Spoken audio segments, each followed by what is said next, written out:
ইসলামী আন্দোলন বাংলাদেশের নায়েবে আমির মুফতি সৈয়দ মোহাম্মদ ফয়জুল করিম বলেছেন, মুসলমানদের একমাত্র সংবিধান পবিত্র কোরআনের মাধ্যমে সকল শান্তির বার্তা অর্জন সম্ভব।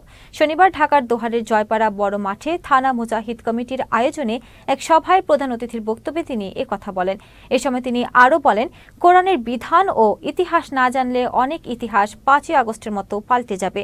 তাই সকলকে ইসলামী জীবন বিধান অনুযায়ী চলার আহ্বান জানান তিনি।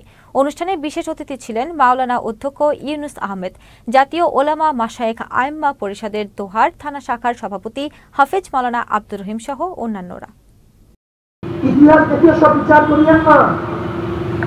আপনি কেন বুঝতেছেন না? মাত্র 5ই আগস্ট যুদ্ধ হয়ে গেছে আরেকটা, প্রকৃতভাবে আমরা স্বাধীনতা অর্জন করলাম, অথচ দেখা যায় এই মাত্র কয়েকদিনের মধ্যে ইতিহাস বিকৃতি শুরু হয়ে গেছে। মাত্র কয়েকদিনের মধ্যে ইতিহাস বিকৃতি শুরু হয়ে গেছে। আপনি চিন্তা করতে পারছেন 5ই আগস্টের আগে যাদের অবস্থা এক ধরনের ছিল, 5ই আগস্টের পরে পুরা উল্টা।